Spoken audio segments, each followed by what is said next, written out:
Welcome to Starbound, where every star tells a story. Today, our favorite alien researcher, Krill, finds out how humans feel about anyone harming our children.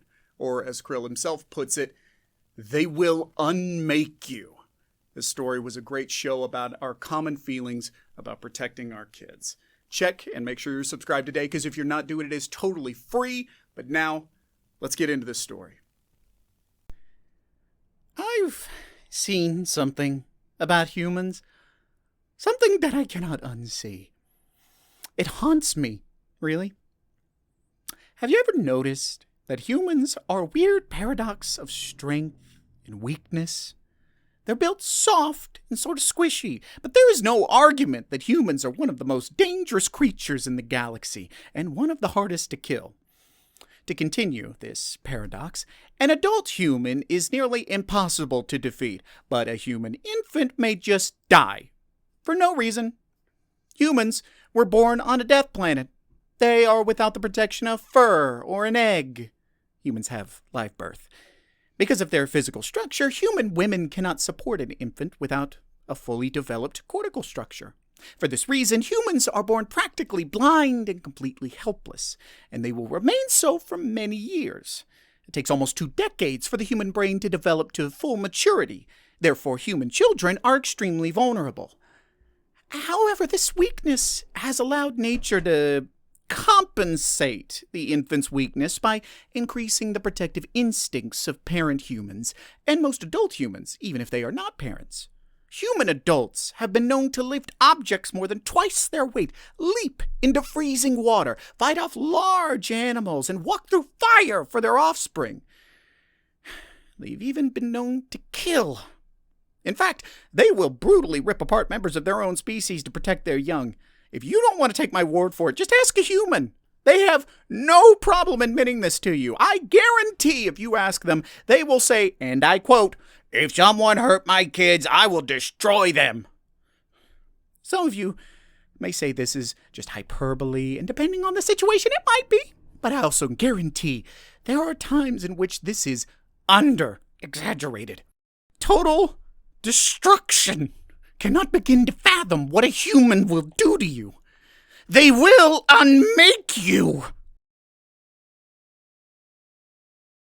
3 separate ships and 3 crews had come together to investigate the tip.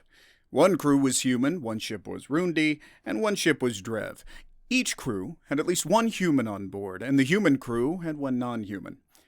Krill had never seen such a diverse group coming together and working with each other. It was truly an unusual sight to them. Massive Drev stood tall above their human and Rundi counterparts. 1 human even rode easily on the back of a Drev, serving as a second pair of eyes, plasma rifle poised over the massive creature's shoulder.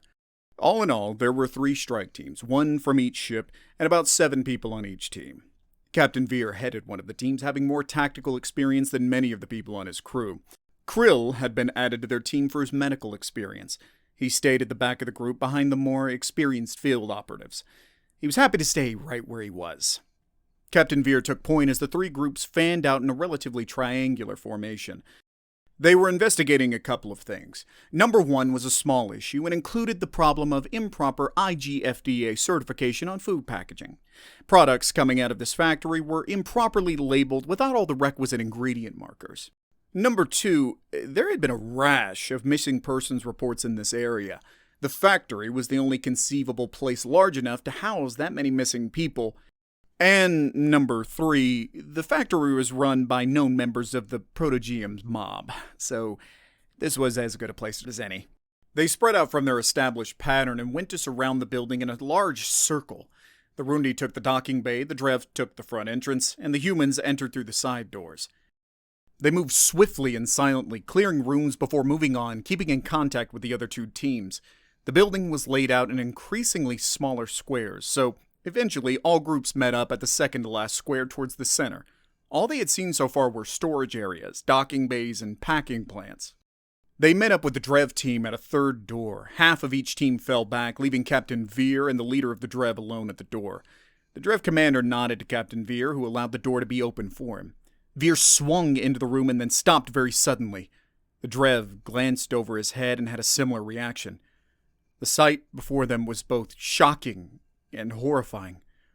Stacked from floor to ceiling were rows of cages, each containing a small, terrified child. The air was thick with the smell of fear and desperation, and the room was deathly cold, a stark contrast to the warmth outside. A waft of frigid air chilled Krill to the bone. Captain? A team member whispered. After a long pause, the man turned to slowly face them. Krill felt the room grow cold, and it wasn't just the air from the freezer unit. It was as if time had cowered to the corners, and all sense of light-hearted laughter had fled from the man. His face grew pale and then tipped back towards red. His hands balled into white-knuckled fists. His lips tightened, mouth twitching, but his eyes, horror, drained to be replaced by pure, absolute rage and hatred. Mercy winked out. The 10-foot-tall Drev commander stepped back a pace. As one of the other humans saw the reaction and peered over the commander's shoulder, his reaction was instant, turning to the wall and retching violently. The human on the back of the Drev leaped to the floor and trotted over. Captain Veer grabbed her arm as if to stop her, but it was too late. The plasma rifle shattered in her hands as if it were made of aluminum or glass. Everyone took a step back. When she turned to face them, her face was twisted into an expression of such predatory rage that Krill felt his heart freeze. Captain Veer shut the door, but the damage had been done. Whispers spread around the room, and quietly, one after another, the humans grew still and silent, aside from hands shaking with absolute unadulterated wrath. The Rundi appeared somewhere during this, and eventually Krill learned what had happened. From what he understood, when the captain had opened the door, he had seen a processing plant and freezer. Meat was being disassembled into its components for packaging and eventually sale. The problem? They were human parts, and they weren't very big. The rest of the hallway watched in fear as the creatures once known as humans stalked past them. Their teeth were bared like wolves, their hands twisted into talons, their eyes dark, their backs bent forward, focused pits of hatred. And in their hands they brandished any weapon they could find. The Drev crewwoman held a massive knife in her hand as a replacement for a broken weapon, and they moved like shadows. Feet that had once shuffled were absolutely silent, bodies moving with unparalleled predatory precision. Writhing muscle churned in the shoulders, veins stood out on hands and necks, teeth glinted. Krill kept well back with the Drev, following at a distance as the humans moved forward, flowing like a ribbon of death on a sour wind. The humans made it to the next room before the rest of them, and they wiped through like a wave of decimation. The prodigium mob who had been sitting in a large circle playing some sort of game when the humans attacked. They didn't stand a chance. Krill had never seen anyone kill with that sort of emotionless precision. The first humans moved, taking one violent movement to slit the throats of the guards. Thick green ichor spread violently from the slits as bodies slumped to the ground. Each strike was delivered with cold efficiency, and the air grew heavy with the scent of death and retribution. Green oozed from the walls. Other humans spilled through the gap, overwhelming their foe before action could be taken. The next creature was bludgeoned to death. Rifle butts glowed with luminous liquid. And still the humans did not stop. Without fear or thought, they stalked towards their enemies, taking terrible hits with barely a sound. When weapons refused to work, they used whatever weapons they had. Their fists, their fingernails, their teeth. The last and largest of the creatures was able to stabilize himself enough to fight, backhanding Captain Veer into a stack of cages with a clatter. Cries rang out from inside those cages, the cries of human young. The massive creature tried escaping, but he had missed one of the humans crouching in the darkness as chaos reigned around her. The screams of the dying. Then she leaped, catching the creature around the shoulders, locking her legs around its massive neck and squeezing. The creature bellowed and then choked, swatting at her and flailing about, but she did not let go, allowing the massive muscles of her legs to slowly choke the life out of the creature. She never let go, clinging tighter as the thrashing grew more frenzied. As the creature sunk to its knees, she snarled in rage. It fell to its back, flailing pathetically. The rest of the humans had stopped to watch, completely silent. Krill moved forward as if to stop the human. The danger had passed, but a strong arm stopped him. Krill looked up to find Captain Veer holding him back. Blood leaked from a cut at his temple, painting his face red. His eyes were absolutely cold, devoid of sympathy, as he watched the creature choke. The room was absolutely silent but for those gurgling cries. The humans did not move to stop their companion, and neither did the rest of the crews. She squeezed harder, constricting like a snake, crushing the creature to death. She eventually grew still. She held on longer. At first, no one moved. And then, it was like a light was switched on.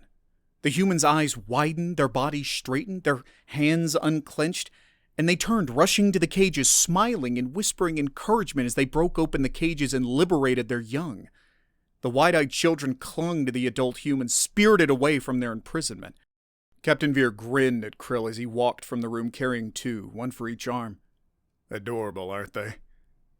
Krill just watched. What else could he do? His body frozen in place. Turns out that since humans are so soft, their meat is a prized delicacy on the black market. The more tender the meat, the better. So certain groups of aliens had been paying for the meat of children like a human would pay for veal. They had harvested their prey and packaged it in this area and then sent it out for specific buyers. This error had cost them their lives. Though the Galactic Assembly investigated, nothing ever came of it. Both the Rundi and the Drev kept silent about the whole situation. The humans claimed self-defense. Krill kept what he had seen locked away in the back of his mind, always aware of what hid inside his smiling human companions. Humans are willing to kill. Fueled by rage, they are ruthless and without mercy or contempt. To hurt a human child is to immediately forfeit your life. They will unmake you.